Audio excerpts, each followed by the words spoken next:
कहते हैं ना कि हर इंसान के अंदर कुछ जज्बात होते हैं। जब कुछ ऐसी मखसूस जगह जब आप पहुंचते हैं तो आपके एहसासात बिल्कुल बदल जाते हैं। जहां पर मैं मौजूद हूं, अभी मेरे पीछे आप स्टेज देख रही हैं, ये स्टेज अब पूरी तरीके से ऑलमोस्ट तैयार हो चुका है। बाद नमाज इशा यहाँ पर तकरीर शुरू होगी।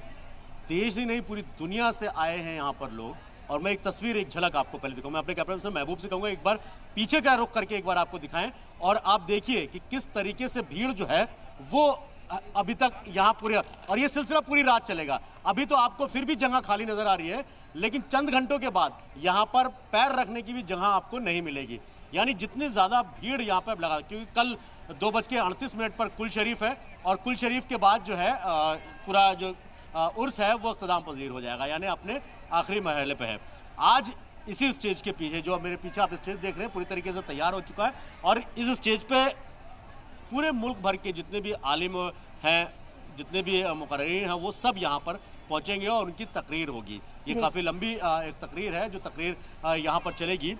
देश के हालात पर बात होगी, मुसलमानों के हालात पर बात होगी। वही साफ तौर पर है कि जिस तरीके से इस्लाम की जो बुनियादी चीज़ें हैं, जिनका मानना और जिन पर अमल करना मुसलमानों के लिए बायद फ़ख्र की बात होती है, उन सब चीज़ों पर इस्लाम की पर रोशनी कहीं ना कहीं डाली जाएगी। तो आप अंदाज़ा लगाइए कि लाखों की तादाद में बरेली एक ऐसा शहर है जो 3 दिन के लिए कह सकते हैं कि इस शहर में जितनी तादाद है उससे 4 गुना ज़्यादा तादाद बाहर से यहाँ पर आती है, जिसका अंदाज़ा आप तस्वीरों में देखकर आप लगा सकती हैं। इरम, बिल्कुल बिल्कुल सैयद मुबशर, और इसी वजह से देखते हैं कि खुसूसी इंतज़ामात जो है वो पहले से ही होने शुरू हो जाते हैं। ख़ास मेहमान भी इस वक्त हमारे साथ हैं, उनका भी रुख करेंगे सैयद मुबशर। इससे पहले प्रोग्राम के बारे में भी तफसील आपसे चाहेंगे। आपने कहा कि मुल्क के हालात पर भी गौर व खौस किया जाएगा। दूसरा रोज़ है, बड़ी तादाद पर जो अक़ीदतमंद पहुँचे हैं उनके ठहरने का भी इंतज़ाम यहाँ पर किया जाता है। फिर खुसूसी दुआओं का जो अहतमाम है हम देखते हैं वो भी होता है। नात ख़्वानी के जो प्रोग्राम्स हैं वो भी मुनक़िद किए जाते हैं। हर तरह से जो रौनक है वो इन दिनों में देखने को मिलती है। मैडम देखिए, इंतज़ाम की मैं बात करूं अगर, तो लाखों की तादाद में लोग आते हैं। जब मैं दरगाह आला हज़रत के से और जब इस मैदान तक आ रहा था तो तकरीबन 6 से 7 किलोमीटर का पैदल का सफ़र था। हर गली, हर नुक्कड़ पर इंतज़ाम था, चाहे वो खाने पीने का हो, चाहे वो पानी का हो। जितने भी ज़ायरीन यहाँ पर आए हैं, जो आला हज़रत से मोहब्बत करते हैं, जो लोग यहाँ पर उनके मानने वाले हैं, जो लोग यहाँ पर आए, उनको किसी तरीके की कोई दिक्कत ना हो। ये तो खाने पीने की बात है। रहने के लिए भी बहुत से लोगों ने अपने घरों के दरवाजे खोले कि जो लोग बाहर से आए, अगर उनका कोई इंतजाम नहीं हो पाता तो उनके घरों में वो रुक सकते हैं। तीसरी सबसे अहम चीज़ कि एडमिनिस्ट्रेशन का बहुत उम्दा इंतजाम यहाँ पर देखने को मिला।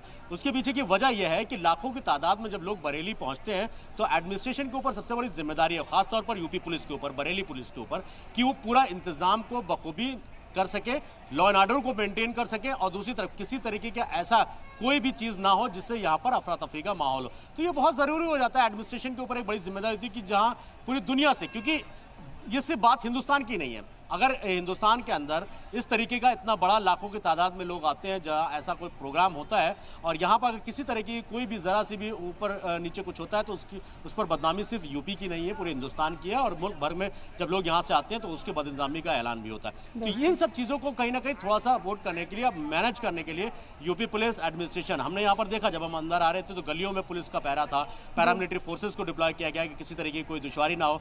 ट्रैफिक को पूरा डाइवर्ट किया गया है। गलियों के अंदर, शहर के अंदर आने की गाड़ियों को, जो रिहायशी लोग हैं उनको ही सिर्फ इजाज़त है, लेकिन वो भी अपनी गाड़ियां घरों के अंदर रखें, बाहर रोड पर नहीं है।